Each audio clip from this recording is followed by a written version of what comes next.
I think you can look at this question sort of two ways. You can either say, how is it possible that in the year 2022, we're still talking about this as a question mark? Or you can look at it and say, wow, 12 Republican senators were willing to come to the table on it. That's progress. How do you see the arc of this?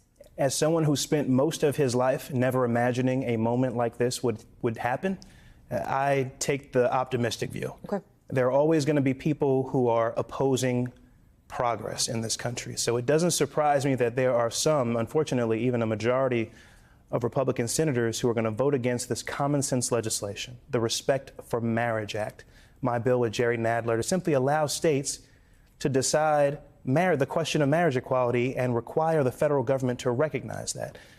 This is common sense. I mean, this is something that respects religious liberties, but also the dignity of so many people, including over 500,000 couples, I should say, in this country who are already married. When you talk about it respecting religious liberties, talk to us about some of the carve-outs and protections that are there. So I want to be very clear. This law does nothing to alter existing Supreme Court law on the ability of nonprofit and other religious organizations to not celebrate marriage equality. If that is what they want to do, then they can continue to do that.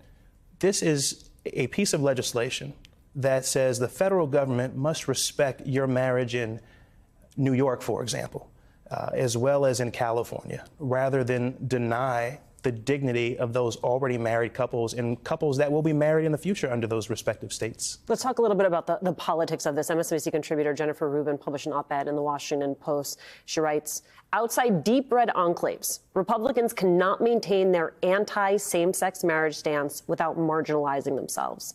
It's part of a slow recognition that their adoption of Christian nationalist positions alienates a substantial portion of voters. It's an untenable position. It is untenable. And there's a reason why Republicans in the Senate want to get this done before the GOP takes control of the House of Representatives in January of 2023.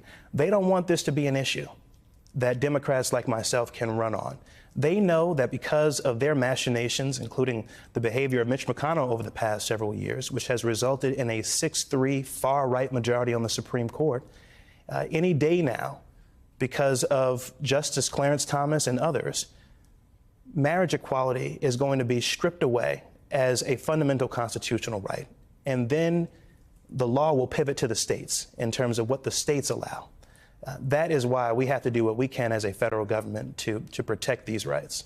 I don't need to tell you this is going to be one of, if not the last piece of legislation that you vote on as a congressman. And I wonder, given your leadership here, just personally, sort of the significance of this potentially being the last thing you bring over the finish line. So I remember where I was in the summer of 2011. I was in New York City. I was a summer intern, and I was still closeted. I wasn't comfortable being open about being gay. And as you know, I'm one of only 9 openly gay members of the House of Representatives. I remember celebrating New York State's enactment of marriage equality into law, but not even feeling comfortable telling the folks who were my roommates at the time. So I went out and sort of celebrated on my own after crying tears of joy in my room.